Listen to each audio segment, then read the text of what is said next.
You are now listening to You Heard. Hello. Hi. Oh my goodness. It is so nice to hear your voice and your laugh. I get both at the same time. It's so nice to hear you too. Oh my gosh. On today's episode of You Heard, we are joined by Andra Cain, one of my soul sisters from way many moons ago. And I'm so thankful and so blessed to finally have you on the podcast and to just be connecting after a really long time. So Andra is a multimillionaire who loves Jesus, is poetry in human form. I cannot express that enough if you have never met her. Is a film content creator, romantic for languages, and highly appreciates wine. Andra, welcome to the You Heard community. I am so hyped to have you on. So it's such a pleasure. I cannot express the amount of love that I have for you and respect that I have for you as a woman. We met working at Freshens together at Villanova, making smoothies and ice cream for our peers. And from that, I think you said something in another language, and I was like, "Ooh, I know what you just said." And then from there on out, it was over. And the amount of like infectious energy and the love and just everything that you are, as you know, like you said, poetry in human form, like that's you. And I'm so happy to have you on. Thank you so much. I'm so honored to be here. I wanted to definitely point out though that I am a millionaire in progress. Hey, shit. We Yes, all are. Because I say it to myself all the time. I think about it, to myself all the time, but I don't hear that from other people enough for me to actually make or feel like it's like solidifying, So I feel that, yeah. I definitely needed to hear somebody else say it for a change. Yes. You are a multimillionaire. It's not even in the making. It is happening. It is. Happening. It's written in your cards. Law of attraction. Manifest that shit. 100%. 100%. Yes. So I'm going to give you the floor to dive into your topic and, let's get into talking about you. Yeah. So how am I doing and what am I doing? I am doing well. I'm living. Yes, very busy though. I currently work from 4 a.m. I get up at 4 a.m., work from 5, and then end it till like maybe 12 o'clock in the morning. Have to do it all over again. What? Yes, every single day, girl. Every single day. I'm not surprised, but at the same time, I'm like, why?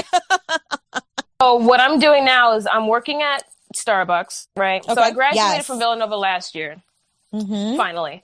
Yes. And I'm working there pretty much almost full time. And then after that, I'm working with my former professor, Hezekiah Lewis, and his production company. Yes. So I'm working in Center City, living in North Philly. And then after my shift at Starbucks at 12 o'clock in the afternoon, I go travel up to Villanova and stay there pretty much all night. And I'm just doing that over and over and over again. Okay. Yeah. I mean, if you're living and you're loving life doing that, hey. Yeah. Yeah, no, I do love it. The part I love most is Ikai Productions and working in film, because that's what I went back to school for. So if you remember, I took like almost 2 years off. Like I left school. It was a leave of absence. Yes. And I did that with the intention of not returning. So I remember. Yeah. So, I did that, stayed out, moved to Philadelphia, and was just kind of like around, trying to figure out how am I going to be a filmmaker on my own without needing a college degree in order to do that. And so it took, a lot of ups and a lot of downs, for me to actually realize, okay, maybe there's something at Villanova that, is there for me to be able to actually accomplish this. And so you had always talked to me about Hezekiah Lewis, but I had never met him while I was there for the first time and just didn't know who he was. But your voice always, I always heard your voice in my head, Hezekiah Lewis, you got to meet Hezekiah Lewis. So when I went back, I was talking to my advisor and some other people if it was possible for me. And they were all on board, and she called in Hezekiah Lewis. And Hezekiah Lewis comes in And I'm seeing this passionate Black guy. Yes. And that's important to me because, Villanova. Yeah. It's like, this is the first time I'm actually seeing a professor who's Black and who's super like down to earth. And he's very passionate about his work. And he was talking to me about the social documentary course that he teaches at Villanova. Yes. And just about how, it's very hands-on and you just learn so much just within like a year of taking that course. Mm-hmm. And ever since I heard him speak, I was like, I'm on board. Let's do it. I need to be with him. And that was pretty much the only reason why I went back to Villanova was because of Hezekiah Lewis after meeting him. Mm-hmm. And then I got back there and I took the course for a year. We went to Tanzania and we were shooting a documentary about the water crisis out there. Yes, I watched it. It was beautiful. Yeah, called From the Ground Up. Mm-hmm. I was the sound person, but I learned a lot. I would say I wasn't super hands-on because I was also working in the city, living in North Philly, having to take 3 trains to get out there and then back every single day. So I couldn't really be too much hands-on, but I still learned so much. And I appreciate Hezekiah so much for giving me that opportunity. And even now, giving me the opportunity to be so close with him and his family, working with Ekai Productions and giving me the opportunity to be, a producer or an editor or whatever, on these different projects that we've got going on. So it's that part I love. The working in the city is with Starbucks right now because it has nothing to do with what I really want to do is what sucks. But I have to do what I have to do for the time being. We all do. Yeah. So along with that, I'm learning about real estate investing. Okay. Yes, because I actually have a story as to why I'm even learning about something like that, which is something I never thought I would ever be interested in. I was living in North Philly. Mm-hmm. And you know how the houses are around here, they're row homes. Yes. So I'm living in a room. There's another girl who's living there. Her name's Jenny. She's like my little sister now. And this other guy who was living there. Mm-hmm. And we were living next door to this house that was very shady, Yep.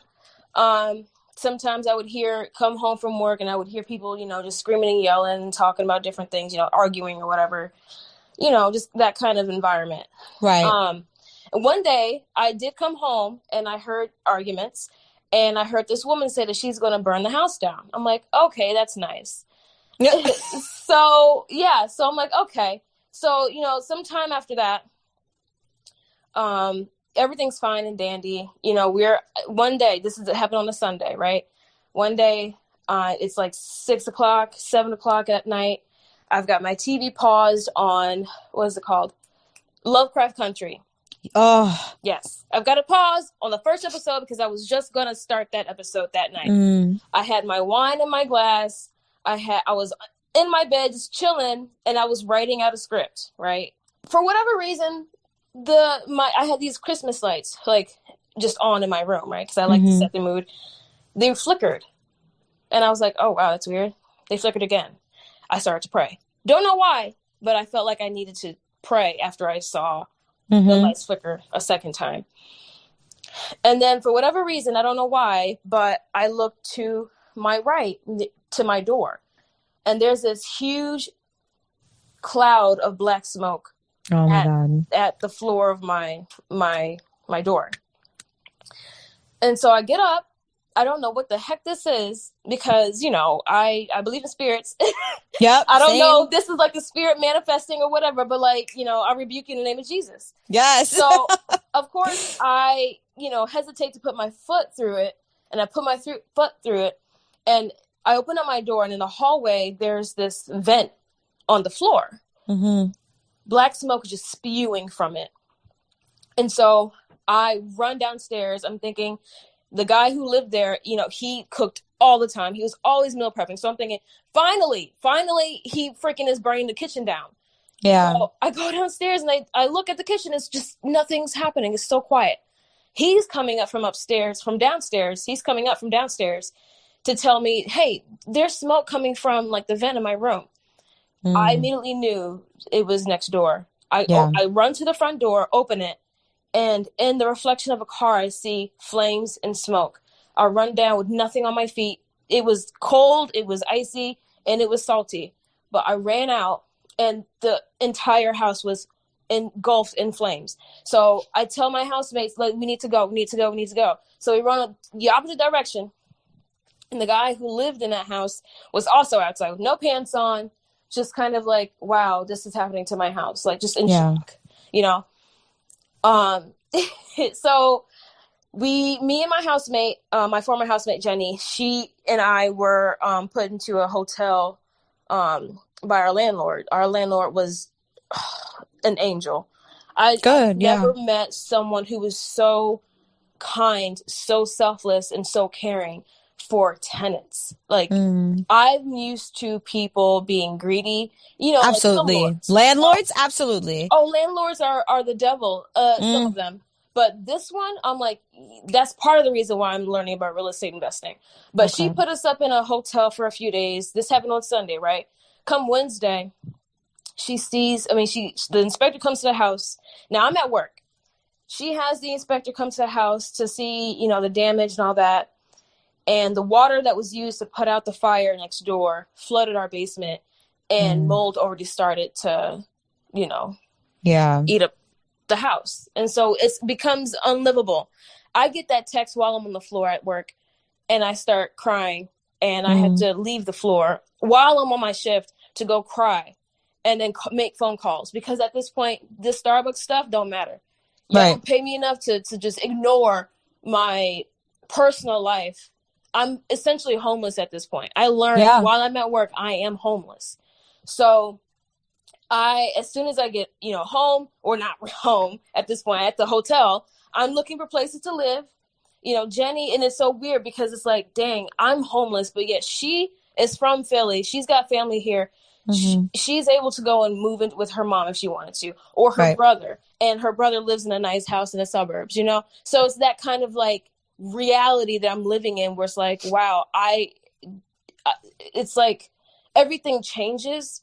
And I feel in that moment, I felt so low, because so like things are just so much better for other people at this point, but not for me, you know? And it's just, why is this happening? Like, I'm talking to my mom, and she's not making anything better, because she's like, oh, you know, I've had to deal with this and that. Listen, you've gone through it. That's great that you came out of it, but I'm currently going through it. I don't need you to tell me that you've gone through that and this and that. I need you to listen to me. I need you to reassure me, because right now I want to die. So that's how I felt then. Right. So I was like, you know, this has never happened to me ever again. No one ever is going to tell me that I need to pack up my bags and move for whatever reason, whether it's a fire next door or a slumlord who is greedy and wants to move everybody out of a house just so they can rent the entire house to a group of people. Never again is it happening to me. And that's why I'm learning about real estate investing, because I learned, well, you can make money doing it, and you can live for free. So I'm like, wow, this is amazing. So I'm on, you know, YouTube, on, you know, Instagram, looking at different people who are teaching these things. You know, I come across this guy named Julian Gordon, who has an incredible portfolio of real estate in Brooklyn and Oakland, California, like all these different places. And right now he's like really in like New Orleans right now, Louisiana. Okay. And he's teaching these people about how to do it. I had to invest $2,000 I didn't have, because I believed in what he was doing, what he was teaching me. And, you know, I'm not afraid to invest my money in something I believe in. No, you're not. So I had to do it. I'm like, okay, if this is what I have to do to get the tools, because he gives you a lot of tools, he's teaching you all these things, and he provides you with a community of people in different places in America who are doing the same movement, who are part of this same movement. So learning from him, learning from different people about, you know, just investing period and stocks and stuff, earn your leisure.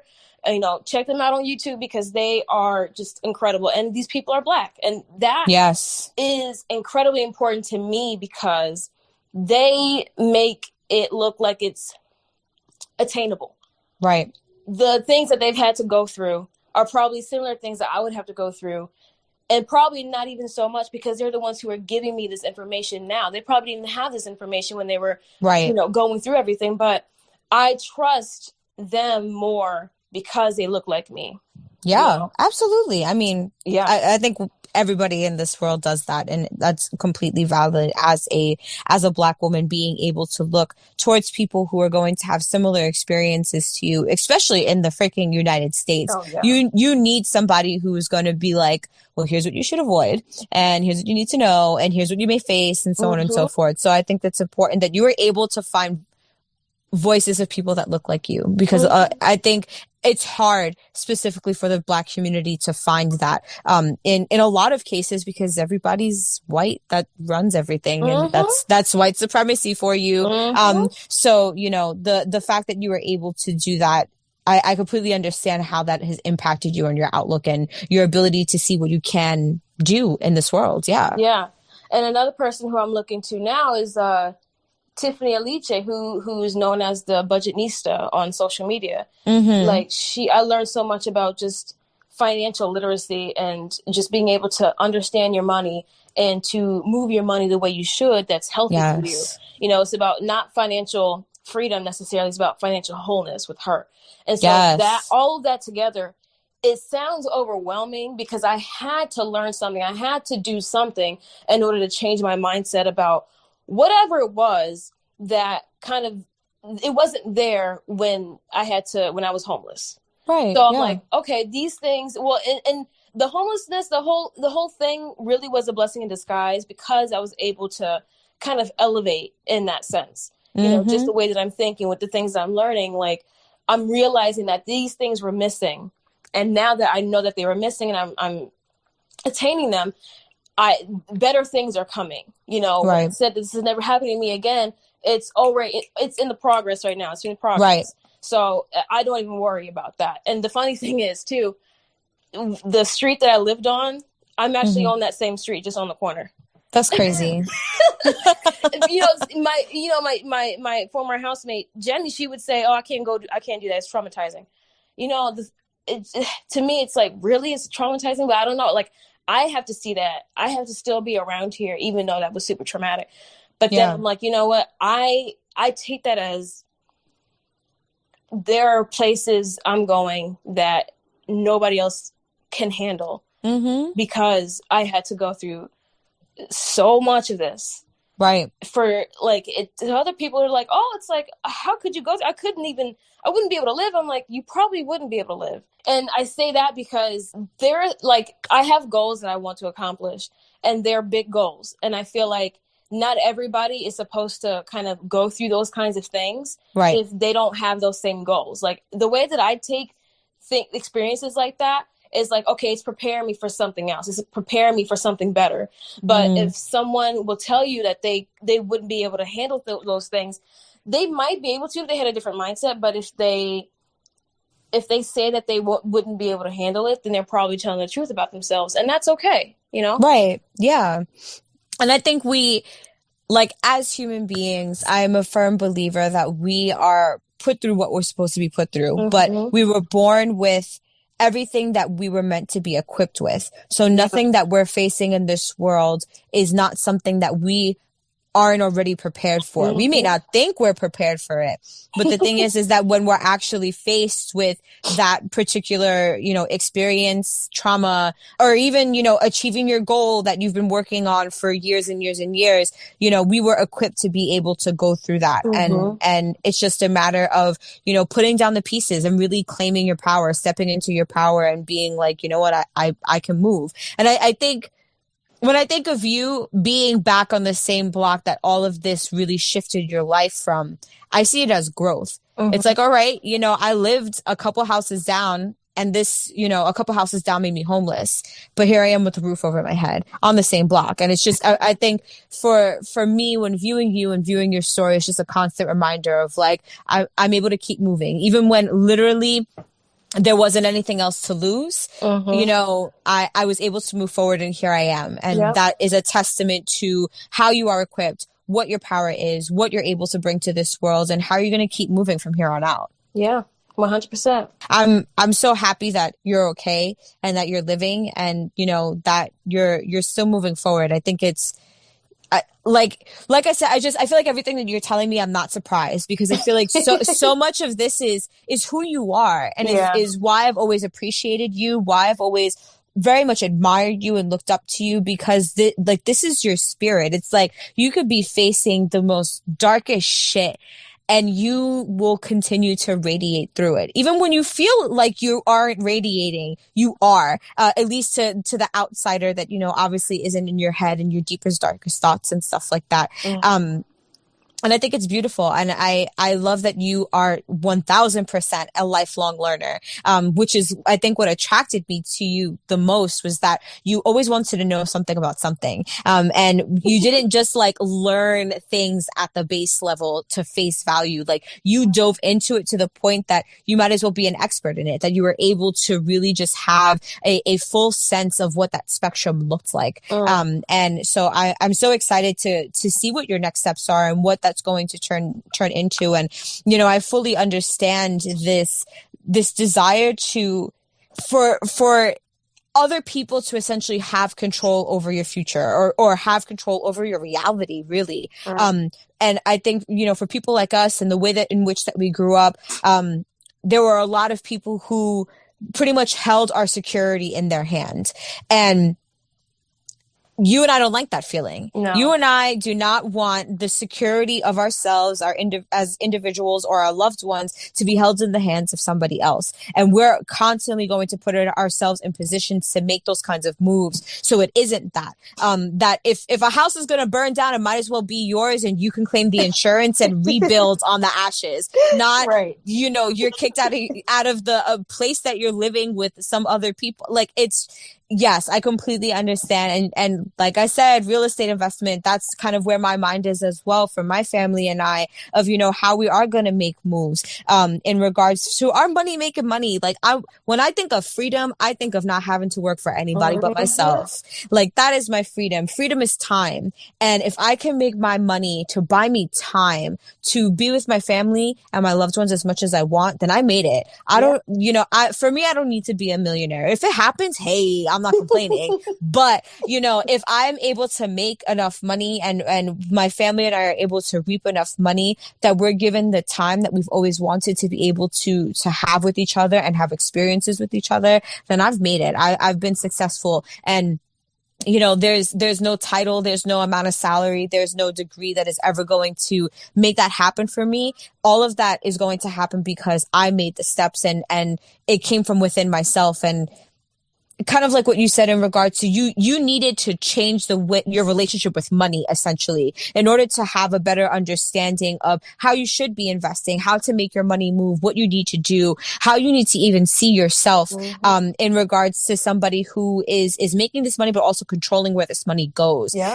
It's getting into that mindset of understanding what you are able to achieve, because again, you have everything within yourself. And I'm so happy to hear, because I know that when you and I were talking about, and you were like, you know what, I don't think I'm going to go back to Villanova. I was like, okay, like that's cool. You know, do you got plan A through Z? Because that's just how life is, regardless of anything. And when you told me you were going back, I was honestly surprised. I was like, okay, you know, she's going back, but I'm happy that it wasn't, I'm going back to get a degree. You were going back to have an experience and to network, and that network and experience is continuing to stay with you, and that you have been able to open doors for yourself and better understanding yourself and kind of what you want out of life and what you want to achieve and what you want to invest your energy in through that. Because I think I know too many people, including myself in some aspects, who went to college and didn't really get shit out of it. And are just thousands of dollars in debt. And we're just like, what the fuck? And I am happy that you're not one of those people. I'm so just, it makes my heart sing knowing that you got so much more than just, you know, some degree that is here and there. It's a piece of paper. You know, you did your time, But the fact that you were able to meet key people throughout your journey at Villanova that are playing a role in the kind of growth that you have now. For me, you know, my experience at Villanova is I was able to meet you, and I was able to meet, some other individuals. I was able to meet my partner, who we now have a child together. So yes, I think for me, college definitely opened the opportunity for me to meet some key people. But I didn't need to be in debt for all of that. No. That's where my mind is in all of it. In that. Did not need the debt for I didn't. I think back in high school and they say, oh, but it'll be worth it. I'm like, really? Now me thinking back, I'm like, y'all lied to me. Y'all really lied to me. And the thing is that the people who are probably telling you that were also in debt as well from getting their like bachelor's and master's, and like, it's worth it. And here I am while they're crying, tell me it's worth it. Right, exactly. I'm like $100,000 in debt, and all I got was a bachelor's degree, but it was worth it. Like, get the fuck out of here. As I say this, as my sister's graduating from high school next week and is going to college in August. And listen, that's beautiful. Yeah, it is beautiful. I'm super excited for her. And my mom is a firm believer in education, because she is someone who, didn't get a degree, and she feels that it is the way out. Though, as much as I was in her ear of like, it isn't. But my sister doesn't necessarily like have a plan. So I understand why kind of college is a safe place to figure out where that plan is. But I told her, I was like, Nadia, turn up. Like, don't worry about all the other stuff. Like, yeah, like, keep your GPA okay. Yeah. No one really cares, but I want you to have experiences for a lifetime. She's going to school in Florida, and nice. the college is like right by the beach. And I was like, just go be by the beach. Go make tons of friends. Go do a bunch of stupid stuff. Don't get yourself hurt and don't get yourself killed, but live life. Because I remember both me and you working together, but B, just all the time, even when we weren't working together. And there was only so much of college that we really got to enjoy, in regards to kind of like this college life, what you see in the movies and stuff. And given you and I were in the same sorority, and we lived that little sister life and stuff like that. But there was a lot of stress outside of just being a student that was constantly on our shoulders. And I told my sister, I don't want her to ever feel like that. When she goes to college, I don't want her to be stressed about the outside world. I want her to be stressed about her own little inside world of, what am I going to wear today? Like, I can't find my pen and my pencil. Like, that's the only thing that you need to be stressed about. I don't want you to have to worry about where your money's coming from, how you're going to do this, that, and the third, whether or not you're going to be able to put food on the table and all this other stuff. And, I just want to keep making moves in my own life, to build generational wealth. So there is nobody that comes after me that will ever have to worry about the things that I've had to worry about, or the people that came before me had to worry about. And I know you feel the same. You're trying to make moves. I feel that. I am trying to make moves, and 100% on the, making sure that your sister doesn't have to feel those stressors, because whew, man, you just took me back. Like, the reason why I even left Villanova was because I felt like I was another bill to my parents that they couldn't pay. And the fact that my dad told me, oh, we got it. I would call them and tell them, hey, registration's coming up. You need to pay this bill. Guess how much the bill was? $300 a semester. $300 a semester. And I'm like, okay, so that's definitely insignificant compared to how much other people have to pay. So I'm thinking you guys couldn't pay, like, do a payment plan or something. But every time he told me he got it. So I'm like, I'm trusting him. Every time registration came around, I couldn't do it. I'm like, okay. So that happened for 3 years, and I finally just couldn't do it anymore, because I'm like, if this is something that you guys can't pay for, then I need to leave, And that was a huge stressor for me, because how those classes, like in communication, those general classes that you have to take as a communication major fill up quick. Yes, they do. You have to be able to like get into those classes as soon as you can. So, I definitely hope that, and I pray that she would never have to ever feel those stressors. She can simply worry about the simple stuff, the silly things, Yeah. That's like, it's so important. That's like super overlooked. It is to just live a simple, uncomplicated life. And I think we're all, really just trying to achieve that. It's like, what can I do to just live a very simple, uncomplicated life that I don't have to wake up wanting to pull my hair out because I got to take care of X, Y, and Z. I want to take care of the things that I want to take care of, not like something that somebody else told me that I need to take care of. And all of a sudden it's a freaking obligation. I feel that. And we're all going through it. I feel like it's such a transitional time for so many people, especially with COVID and everything that it has done to the world. Everybody's got that COVID clarity now, and people are beginning to make moves, whether it's investing in a home, investing in their education, investing in their future in some which way, shape, or form, or just like taking the time to stop and just think about themselves and reflect. Like literally that's what I've done this whole time, which is why this podcast came to be this past January. It's, I, for so long, and again, you've known me for years now. I've always wanted to create a space. I wanted to create something. I didn't want to continue working for somebody else and stuff like that. And, I'm somebody who loves to talk. I love to talk to people. I love to connect with people. And I like to be able to have an impact on the people that I'm around, because I very much allow the people that are around me to impact me. And I want to be able to reciprocate that. And for years, I've racked my brain. Maybe I got to build a school. Maybe I got to create some kind of like enrichment program. Maybe I got to do this. Maybe I have to become, Natalia Pomerini, PhD, blah, blah, blah.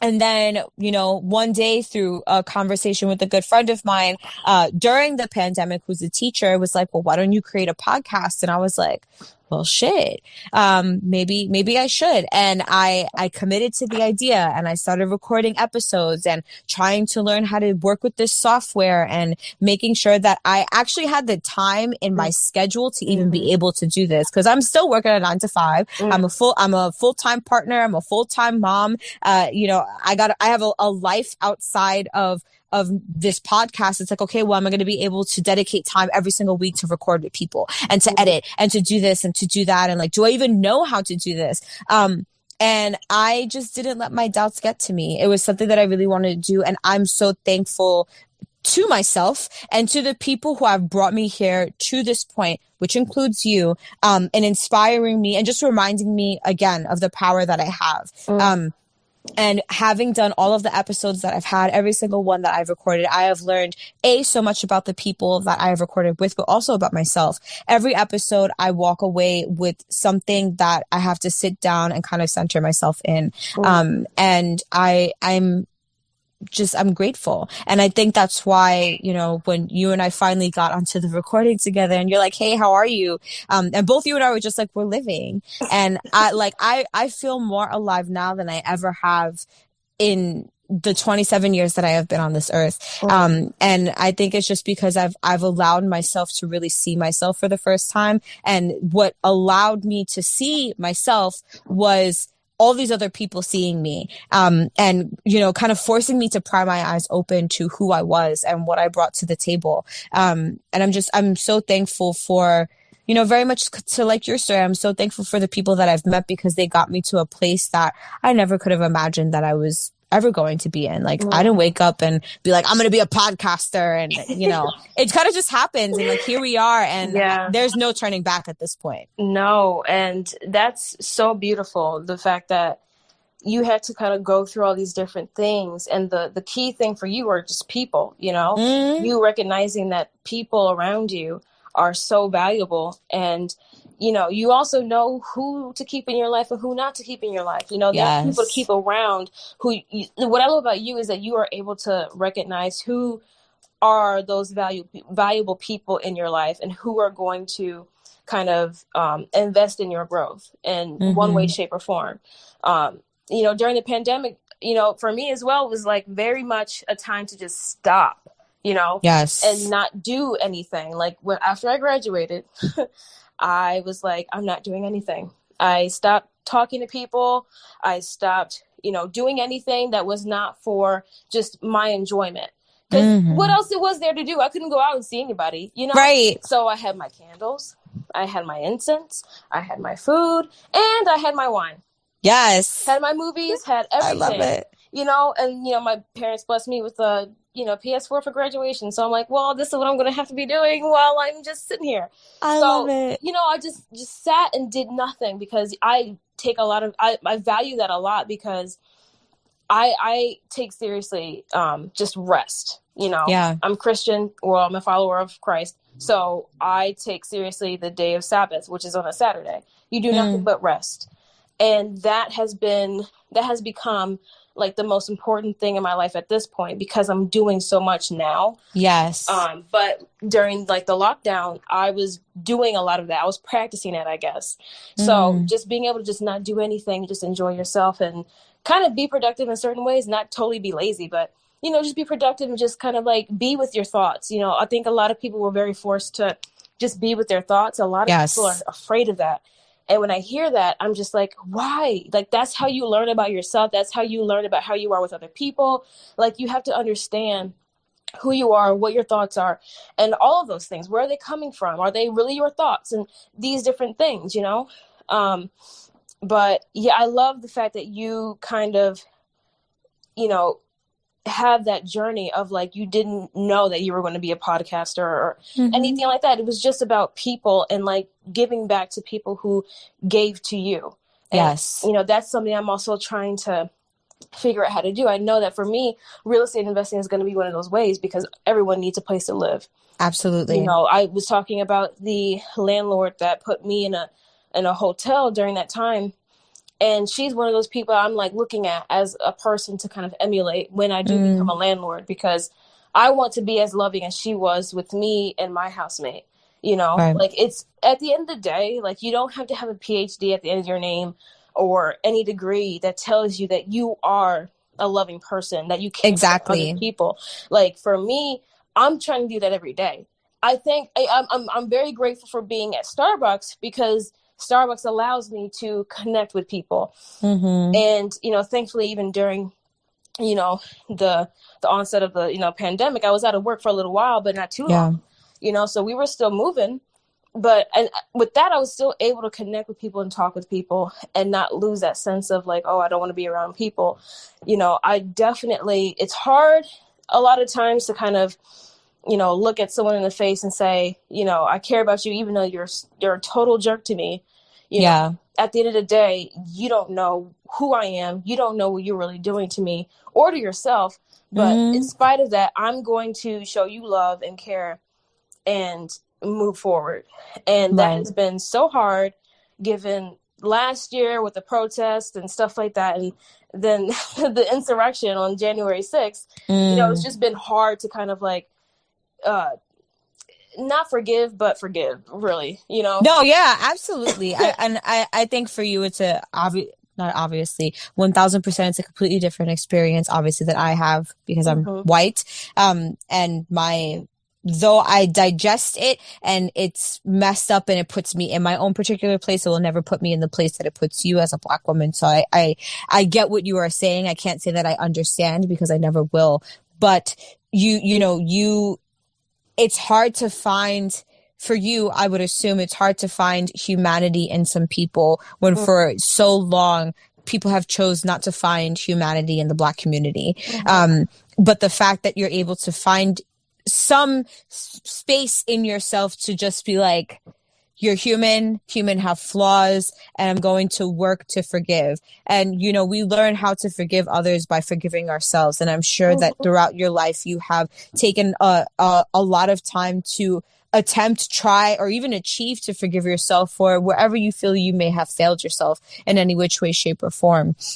And that just a lot of the things that are happening in this world are just between you and some other person that is trying to hurt you either intentionally or unintentionally. It's projections. You know, people project their insecurities. When we're looking at the things that are happening in the world in regards to white supremacy or capitalism, it is the projection of people losing their power. There is a fear of losing power. So they will do and say whatever it takes in order to oppress people and hurt people and put them in a particular position that allows them to keep their power and to make sure that they don't steal any of that power. Or someone who just like insults you in general or like just says some stupid ass shit at the end of the day that's rooted in what they believe in regards to themselves or what they feel that they're losing or don't have a firm grip of within their own lives. And as someone who is not very forgiving and I'm learning how to forgive, that forgiveness just kind of starts with yourself and understanding that humans are humans, and we're just flawed beings, and we're both equally lightness and darkness. We both have good and evil within ourselves, and we have to work every single day to balance that out, for ourselves and for the way in which we project that balance into the world. Mm-hmm. Yeah, 100%. Mm-hmm. I mean, the only way for me that right now is what I'm practicing right now is just becoming that person who is a multimillionaire. Yes. That has a lot more to do outside of money than you think. Like, it has a lot to do with how do you treat other people? How do you speak? How do you think? How are you just as a person? Are you joyful? Are you happy? Are you just like this positive person? Because ultimately that's what attracts all that goodness. Exactly. And I know I have all that. I have given that so much to other people. Now it's time to just kind of like, okay, be that person for another person kind of thing. Yes. And that has been something that I've kind of put on the back burner, because I've never intentionally done it. I've just kind of done it because it was just convenient. Yeah. But now it's like, okay, now I have to just kind of be that person for other people, And also just be that person for yourself. Because like you said, when I think of you, I think of the very like positive, bubbly, infectious laugh, like fills up the room, kind of person. But, like you said, like that's what you've always been without really thinking to other people. Like you also have to make sure that you're that for yourself, and that you're as much as you're giving, you're also making sure that you're replenishing that same amount of energy that you're putting out. And I think a lot of people in the rat race that life is forget that, we're constantly in these positions where we feel we have to give and give our whole selves and sacrifice our whole selves. And we never create any room or space, not only for rest, but to put the same amount of energy back into us, or even create space for people to put that energy in us. We give, but we don't create space to get. And we kind of like make ourselves feel weird or guilty when people compliment us or want to give us something. I know that I'm 1000% guilty of that. Yeah, I'll take a compliment. It's fine. I appreciate it. It makes me feel warm and fuzzy, but like gifts or any kind of like physical things that people want to give me, or even like when my partner wants to get up and grab my glasses and I'm like, you don't have to do that. Like I could do it myself. And it's like, no, like, let me do it for you. And I'm like, no, you don't have to. So it's, we have to be comfortable with creating that space to receive, because we're givers, at least for me and you, and probably a lot of the people that we surround ourselves by that we care about. We're all very much giving people. Just don't be afraid to receive, because then you're going to find yourself being this empty vessel with no energy, and you're depleted, and you don't need to be there. And one thing I've learned, because, Nancy Kelly, I would never ask for help. The last thing I will ever do is ask for help. And I think that is 100% a pride thing that I was unaware of. It was simply because of the way I was brought up, and like seeing how, my mom maneuvered, and, how I saw how asking for help or asking for a favor was a convenience to someone. And sometimes you would see it on their face, and I hate that. Yes. So at all costs, I would like try to avoid that. But then Nancy called me out. She said, you need to learn how to ask for help. Ask and then you shall receive. And I'm like, but I don't want to receive with the nasty attitude. I know. With someone like being reluctant to help with me. Conditions, or like, well, now you owe me. Exactly. No. So I'm like, okay, so I had to get comfortable with receiving things. I had to get comfortable with asking for help when I needed it. And I've gotten a lot better. I've gotten a lot better when I texted, like when that whole thing happened with the fire. I texted key people to let them know how I was doing and what was going on, just to update them, because either I've got a meeting with them like maybe once or twice a week, or we're working together, whatever have you, But being able to ask people like, hey, can I stay with you for a while because this is happening?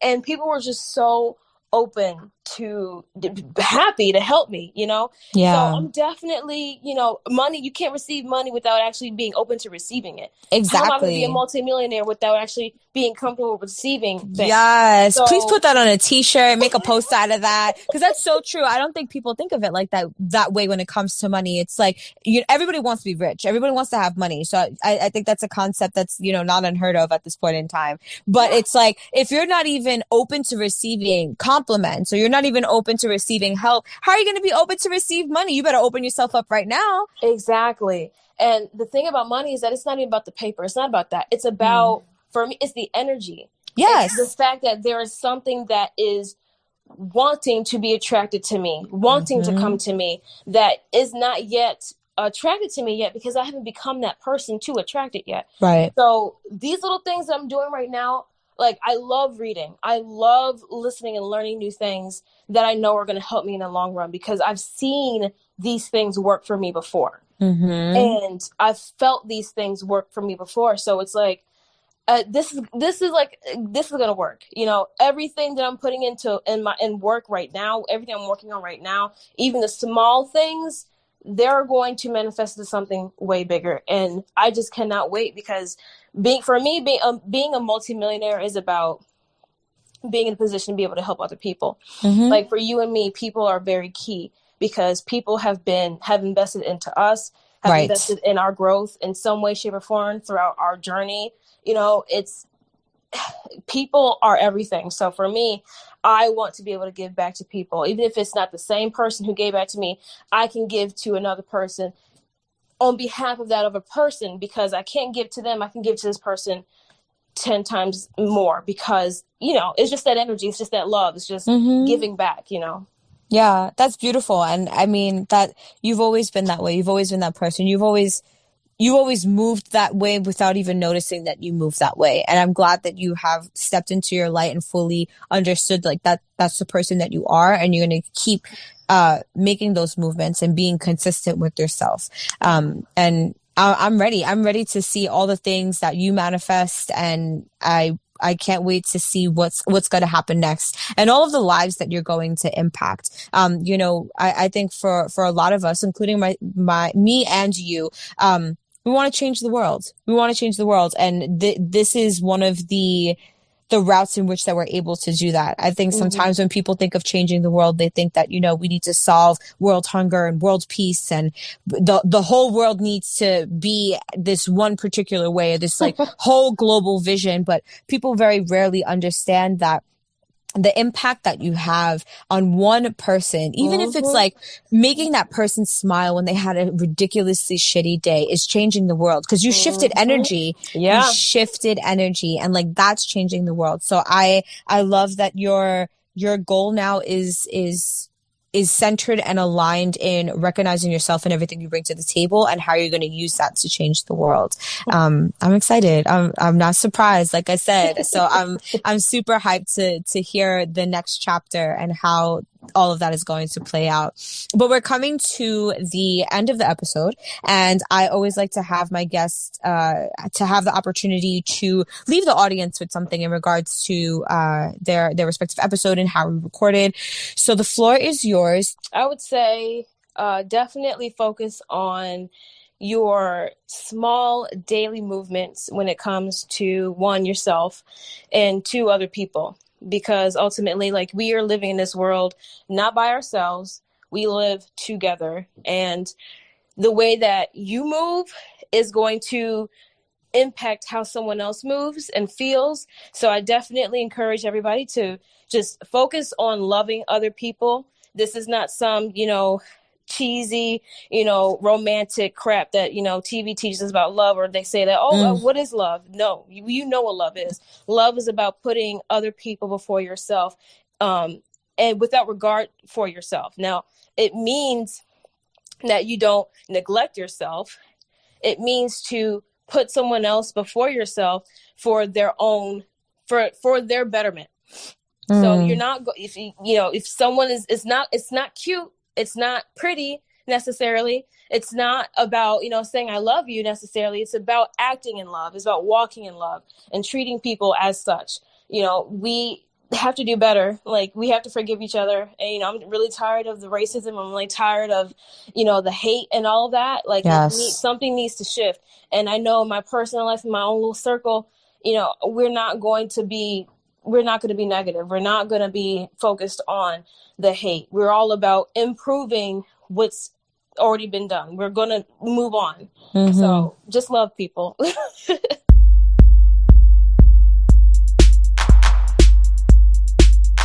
You are now listening to You Heard.